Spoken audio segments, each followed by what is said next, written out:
Hello, I'm John Shepherd, and in this short video we're going to talk about drop jumps. Now, this method of training is something that I place a high value on, and indeed when I was an athlete I used to do a lot of them myself. Now, what is a drop jump? Well, it involves stepping off of a platform to land and then reacting to the ground contact.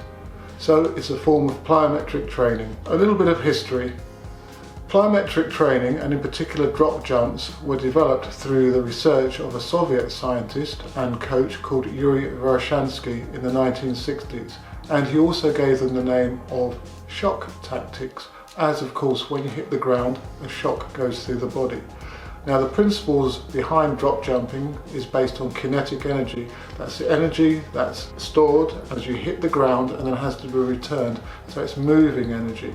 And of course, the stretch-shortening cycle is key to a drop jump, in that on impact the muscles of the ankles, knee and hip go on stretch, and then they have to return the kinetic energy by way of a vertical jump or a forwards jump through an eccentric lengthening muscular action. One of the key aspects of using drop jumps is the height of the drop from which you jump. Now, I don't tend to go above about 1 meter, 1 meter 10 in terms of drop height, and we will often use a height around about 40 centimeters. The higher the height, the greater the time you will need to spend on the ground to react. So this will slow your reactivity. The lower the drop height, the greater the speed component. So, according to the work of Veroshansky, the ideal height for developing strength was 1 meter 10, and that for developing speed was 75 centimeters. So, as I've indicated, we'll vary the height, although I will do drop jumps with the group from as little as a height of 10 centimeters, because this relies on the ability of the athlete to generate reactivity through their feet. Now, we don't do too many jumps from the higher end of the drop jump spectrum, i.e. that 1 meter 10 range, because I'm looking for speed of contact, reactivity off of the floor. So if you come down from too high, you'll have a tendency to dwell on the ground, to impart force and then to react, when in reality you want to get off the ground as quickly as you can. Doing this will transfer more into your actual event, into the long and the triple jump and sprints, for example. What of adding weight to your drop jumps, i.e. to hold dumbbells or have a barbell across your shoulders when doing drop jumps, or other plyometrics for that matter? Well, the majority of research indicates that resisted drop jumps don't actually improve performance. Why? Because it's the same principle as dropping down from a very high height, or a higher height I should say, in that you're going to slow the reactivity. Also, you're going to place more emphasis on the concentric phase of the movement, in that you're going to need to power out, because your ground contact will be slower because of the weight pushing you down into the ground. You're going to have to use more time and more concentric strength to get yourself up into the air, for example. And as I've indicated previously, we need to get off the ground as quickly as we can to develop that rate of force development, that fast rate of force development that's going to boost your performance. So when you do drop jumps, it's important to be in the zone, to be neurally fired up, to be in the zone and ready to perform those exercises. You need to be able to get up off of that reaction as quickly as you can. So the only way you're going to do that is to be in the zone and be ready. Regular training with drop jumps and other plyometrics will develop greater stiffness. That means that your legs will be better able to return force. They'll be less compliant, they'll be more reactive. It'll also induce some neural changes in your central nervous system, in that your body will be able to automatically react to the contact, and this will transfer into running and the takeoff in the long and triple jumps, for example.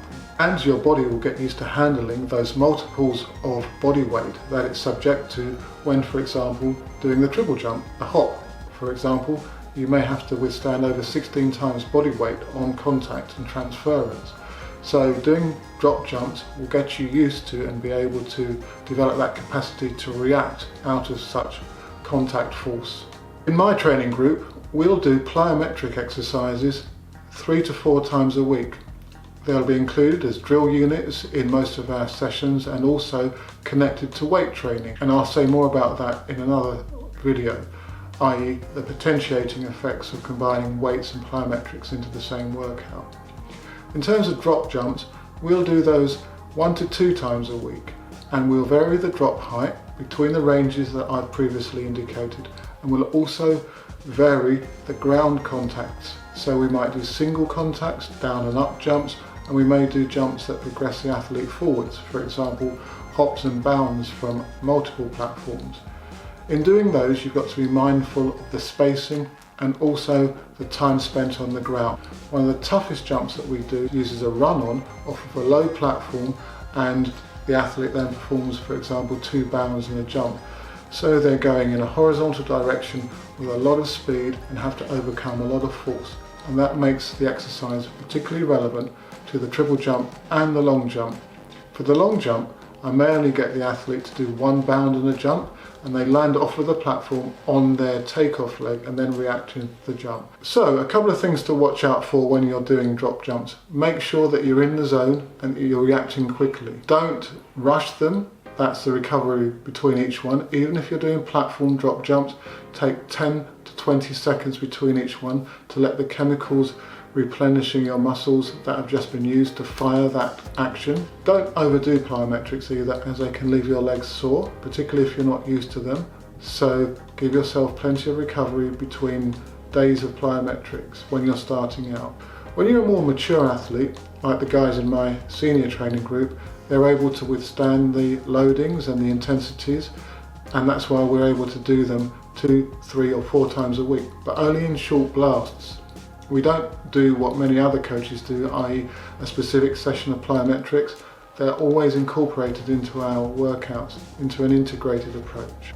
In terms of single or double leg contacts, I'll vary them. It's possible that you're going to be able to generate more speed, more reactive speed, using double foot contacts as opposed to single ones, particularly when going vertically. When going forwards, you've probably got more potential to get that quickness of contact. So we're talking about those bounds off the platform that I just mentioned, or even hops off of a platform. You can also hop off of a platform without a run-on, react to the floor, onto another platform, off and on. The only thing with those is that you've got to maintain the speed, and of course you've got to get the spacing right between the platforms. To me, drop jumps should be a fundamental part of your long triple jump and sprint training. Build up to them gradually, use various heights, multiple and single contacts, make sure you're in the zone, and you will get the benefits from them. A myriad of research exists that they will benefit athletes of all levels. As usual, thanks for watching and good luck with your training and competitions. Do subscribe to the channel and leave any comments you may have in the section below the video or through my other social media. And good luck with your training and competitions. And if you subscribe to the channel, you'll also get access to more content. For example, on my trips to athletics meetings, and also short videos on drills and some of our workouts. Here you'll find a couple of examples of the type of content I'm referring to. We're back in training after the indoor season and have started to ramp up the plyometrics again. Here you'll see a typical array of the variations that we do. You've got those that are more intense than others, and those that work on the eccentric aspect, the blocking aspect. Everything being equal, the stronger the eccentric aspect of the stretch reflex, the more powerful the concentric power output will be. These single leg hops on and off boxes are probably the most intense exercise that we've done, and you can see Paul struggling a little bit on one of the reps.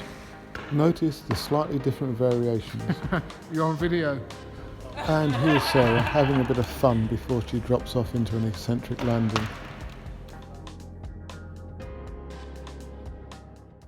And if you'd like to find out more about the free lap timing system, which I've been using throughout my training recently, drop me a direct message.